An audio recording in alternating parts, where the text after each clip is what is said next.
ఏ గ్రామంలో పోయినా, క్షేత్రస్థాయిలో ఏ గ్రామంలో పోయినా, ఏ మండలానికి వెళ్ళినా, ఏ నియోజకవర్గానికి వెళ్ళినా ఆమె చేసినటువంటి 35 ఏళ్ళ రాజకీయ అనుభవంతో ఆమె చేసినటువంటి ఎన్నో కార్యక్రమాలను దృష్టిలో పెట్టుకొని కాంగ్రెస్ పార్టీ కార్యకర్తలు కానీ, టిఆర్ఎస్ పార్టీ కార్యకర్తలు కానీ పార్టీలకు అతీతంగా అరుణమ్మ గారు ఎంపీగా గెలిస్తే ఈ రాష్ట్రంలో మరి మహబూబ్నగర్ జిల్లాకు ఏ విధంగా ఉపయోగపడుతుందో వాళ్ళందరికీ తెలుసు కనుక అతను ఒకసారి ఆయన కాంగ్రెస్ పార్టీలో లేడు. 2014లో టిఆర్ఎస్ పార్టీ ఆళ్ళ వెంకటేశ్వర రెడ్డి ఇవ్వడున్నాడు.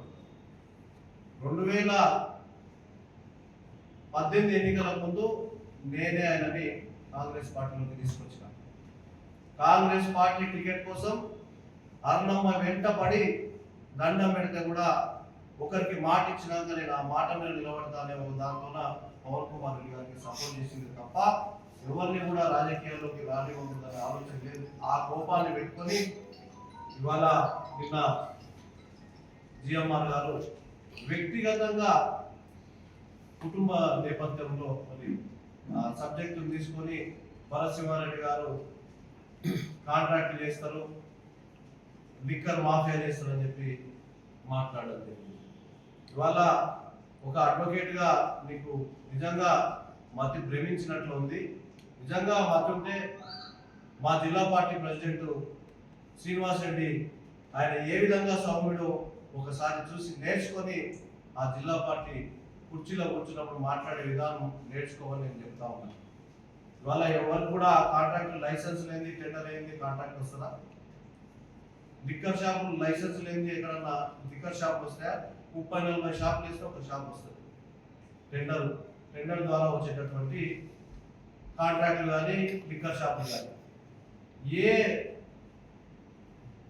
ఆయన మధ్య ప్రవేశించి మాట్లాడుకుంటా వేరే వాళ్ళని మధ్య ప్రవేశించి తిరుగుతున్నారని చెప్పి మాట్లాడుతూ ఉన్నాం.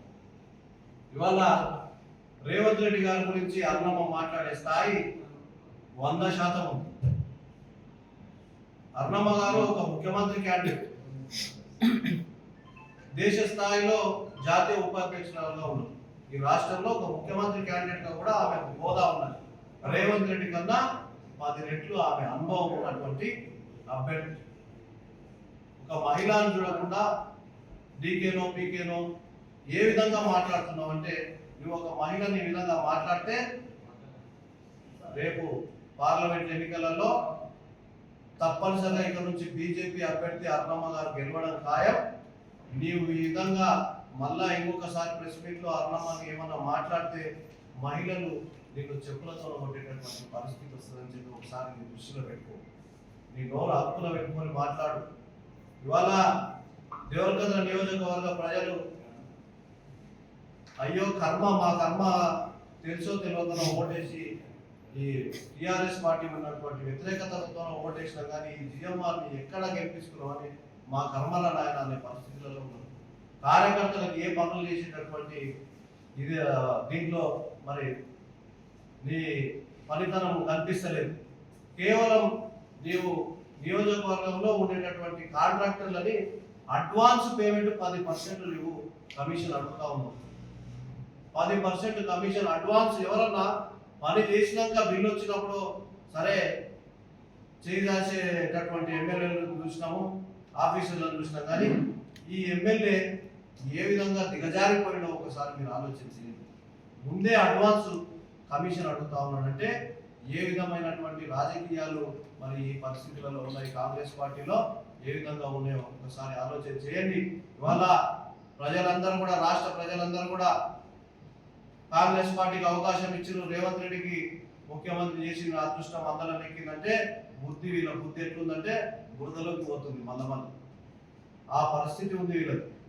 రేవంత్ రెడ్డి కూడా మరి రాష్ట్ర ప్రజల సంక్షేమాన్ని ఆలోచన చేయకుండా, ఇచ్చినటువంటి గ్యారంటీలను అమలు చేయకుండా మోసం చేస్తూ మళ్ళీ పార్లమెంట్ ఎన్నికలలో చూస్తున్నాడు. వాళ్ళ ప్రధానమంత్రిని మాట్లాడుతూ ఉన్నాడు. మళ్ళీ ఈసారి మహబూబ్నగర్ పార్లమెంట్ గెలిస్తే మోడీ ఏమన్నా చంద్రమండలానికి రాజెక్కడని మాట్లాడుతూ ఉన్నాడు.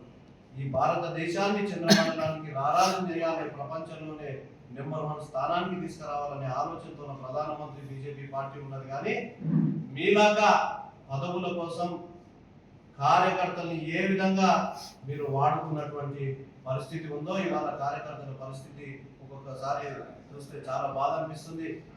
కాంగ్రెస్ పార్టీలో ఉండేటటువంటి కార్యకర్తలే చెప్తా ఉన్నారు, పార్లమెంట్ లో మా ఓటు నరేంద్ర మోడీ గారికి అని చెప్పి చెప్తా ఉన్నాం.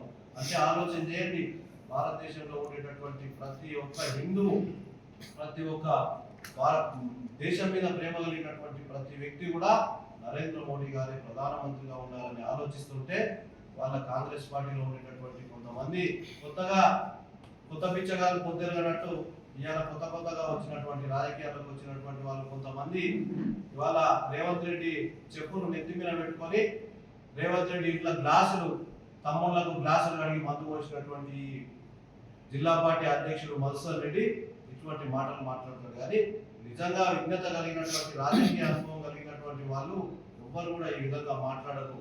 ఒకసారి ఇటువంటి వాళ్ళకు బుద్ధి చెప్పాల్సినటువంటి అవసరం ఉంది. మోడీ ఏం చేసినట్టు అడుగుతా ఉన్నాం. మోడీ ఏం చేసిందో కళ్ళు తెలుసుకొని ఒకసారి చూడు. 14th, 15th ఫైనాన్స్ ద్వారా ఇవాళ మహిళలకు బాత్రూమ్లు, మరుగుదొడ్లు నిర్మించడం నుంచి తీసుకొని వీధి లైట్లు, డ్రైనేజీలు, రోడ్లు, ఇవాళ మైనార్ ఇంత డెవలప్మెంట్ అయిందంటే టీఆర్ఎస్ పార్టీ నుంచి కాదు. ఇవాళ అమృత్ స్కీమ్ కింద వచ్చినటువంటి మున్సిపాలిటీ మైనార్ మున్సిపాలిటీని సెలెక్ట్ చేసి కొన్ని వందల కోట్ల రూపాయలు ఇవాళ మైనార్ మున్సిపాలిటీకి ఇస్తే ఇవాళ ఎంత బ్రహ్మాండంగా అయింది. ఇవాళ పాలమూరు యూనివర్సిటీకి 100 కోట్ల రూపాయలు ప్రధానమంత్రి గారు ఇచ్చింది, ఇవాళ బీజేపీ పార్టీ ఇచ్చింది. కాంగ్రెస్ పార్టీ దాన్ని కూడా అబద్ధంగా చిత్రీకరించి మేము ఇచ్చినాం అనే విధంగా చూపించుకునేటటువంటి ప్రయత్నం చేసాము. మీ అందరూ కూడా తెలుసు. ఒకసారి ఆలోచన చేయండి, పదవి ఉన్నా లేకున్నా అనుకోకుండా అనూహ్యంగా ఏదో వేవ్లో గెలిచినటువంటి ఎమ్మెల్యేలుగా మందుల శాఖలకి మధుసూదన్ రెడ్డి ఇద్దరు తప్ప మిగతా వాళ్ళకి అర్థమైందో కనీసం ప్రజలకు మంచి చేయాలనే ఆలోచనతో వచ్చినటువంటి వాళ్ళు ఉండొచ్చు. కానీ వీళ్ళు స్వార్థపూరితమైనటువంటి మోసపూరితమైనటువంటి ఆలోచనతో కుట్రలతో కార్యకర్తల మధ్యలో చిచ్చులు పెట్టేటటువంటి ఆలోచన మైండ్ సెట్ వీళ్ళ క్యారెక్టర్ ఇంకా మీకు ముందు తెలుస్తుంది. 6 గ్యారెంటీలు దమ్ముంటే 6 గ్యారెంటీల మీద మాట్లాడు, అమలు చేయడానికి ప్రయత్నం చేయి. 421 హామీలతో మేనిఫెస్టో విడుదల చేసింది. 421 ఇప్పుడు అన్న రాములన్న మాట్లాడాడు, 100 రోజుల లోపల షీట్ డిస్ట్రిబ్యూషన్ చేస్తామన్నారు, విద్యార్థులకు నిరుద్యోగ వృత్తి ఇస్తామన్నారు, రైతులకు మరి 9వ తారీఖు గెలవగానే 9వ తారీఖు 2 లక్షల రూపాయలు రుణమాఫీ చేస్తాను. ఇవాళ ఏవి కూడా నువ్వు పూర్తి చేయలే.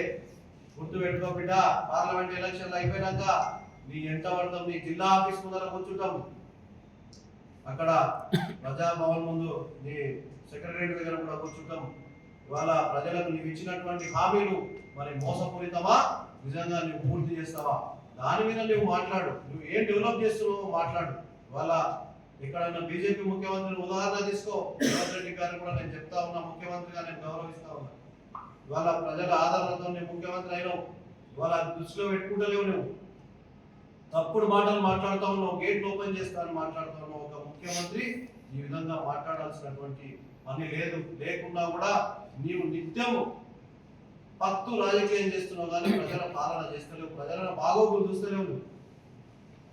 నీ గురించి కూడా ముందు అంటే విషయాలు మాట్లాడేటటువంటి పరిస్థితి ఏర్పడుతుంది కనుక ఒకసారి ఆలోచన చేసి బీజేపీ పార్టీని మాట్లాడేటప్పుడు, మా క్యాండిడేట్ల గురించి మాట్లాడేటప్పుడు నిజాయితీగా ఒక రాజకీయ విజ్ఞతతో నువ్వు మాట్లాడు, దానికి మేము సమాధానం చెప్పనీకే మేము రెడీగా ఉన్నాం. కానీ దురసానంటావు, అంటావు.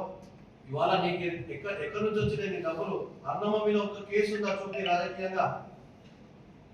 ఓటుకు నోటు కేసులో దొరికినటువంటి రేవంత్ రెడ్డి గురించి మరి రాష్ట్ర ప్రజలందరికీ తెలుసు. కానీ డీకే అన్నమ్మ ఏదన్నా ఒక కేసులో ఉందా?